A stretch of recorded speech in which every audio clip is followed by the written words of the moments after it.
Hello, everyone, and welcome. Today, we are diving deep into one of the most important documents on India's economic calendar, the Annual Economic Survey. It's way more than just a report card.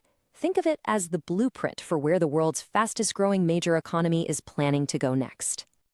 So, the whole thing really kicks off with this one big question, and it sets the stage for everything else.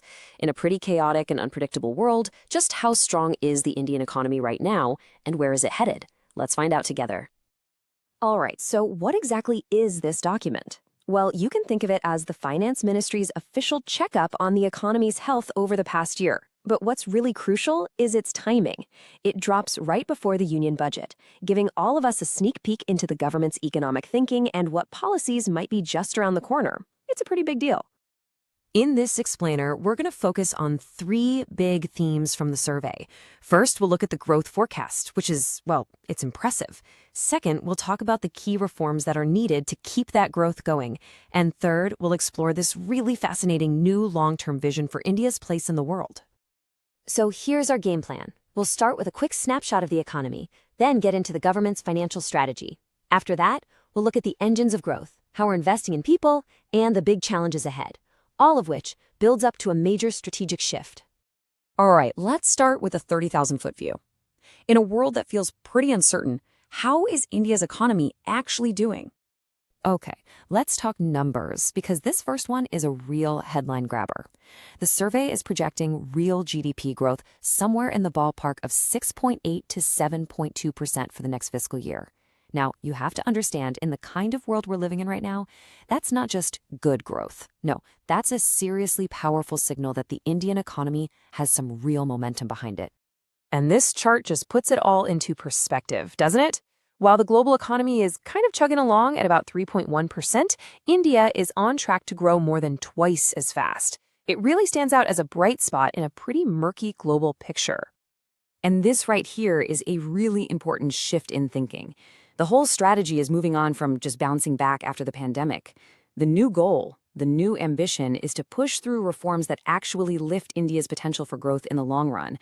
We're talking about making that 7% a consistent reality. So a great question is, how do you pay for all this growth? Let's take a look at the government's financial plan, where the magic word seems to be stability. A huge piece of the strategy has been a relentless focus on capital expenditure, or CAPEX. What this timeline shows is a very deliberate, multi-year push to build stuff for the future, things like roads, ports, and railways. The logic is super simple. If you invest in infrastructure today, you're paving the way for economic growth tomorrow. And you might be asking, where's the money for all this building coming from? Well, it's coming from a tax base that's getting both stronger and wider.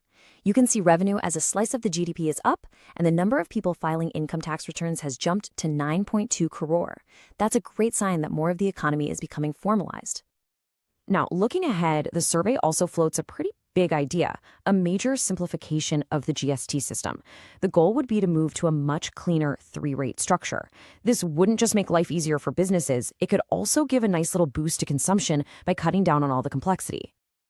Okay, now let's pop the hood and see what's really driving this thing. What are the key engines pushing the economy forward? The survey gives us a really detailed sector-by-sector look. The approach here is really smart because it's tailored for each sector. For agriculture, it's all about making farms more productive. For industry, the big push is to scale up manufacturing. And for our massive services sector, the goal is to branch out into new, higher-value areas. And if we dig a little deeper, for industry, that means plugging into global supply chains and helping smaller businesses grow.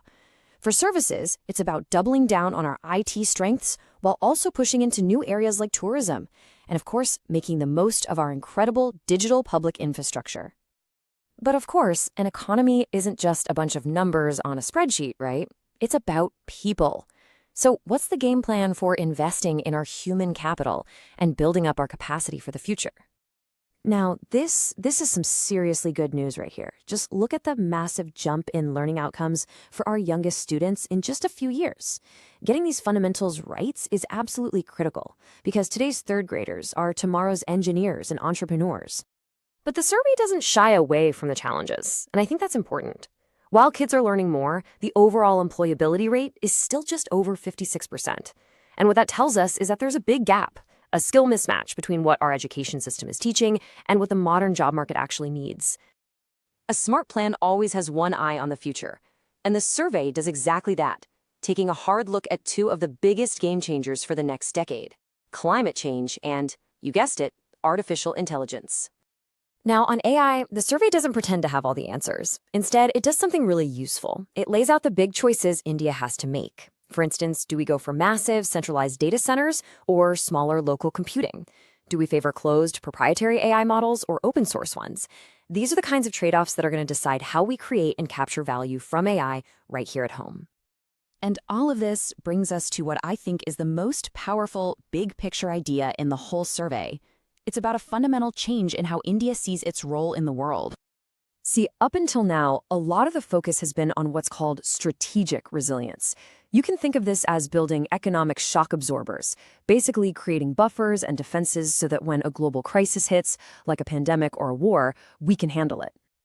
But now, the survey argues for a new, much bolder ambition: strategic indispensability. And believe me, this is a huge shift in thinking. The goal is no longer just to be a country that can take a punch and stay standing. No, the ambition now is to become so deeply woven into the fabric of the global economy, so valuable, that the world simply can't do without India. So if we boil this all down, what are the three big takeaways? First, our growth is strong, but we can't take it for granted. It depends on pushing through more reforms. Second, having good ideas for policies isn't enough anymore. What really matters now is execution. And finally, at the end of the day, it's the quality of our institutions that will decide our long-term success. And that leaves us with one final big question to think about. As India tries to make this incredible pivot from just being resilient to becoming truly indispensable, what do you think is the single biggest challenge in actually making that happen? What's the one thing we absolutely have to get right? Something to chew on. Thanks so much for joining me.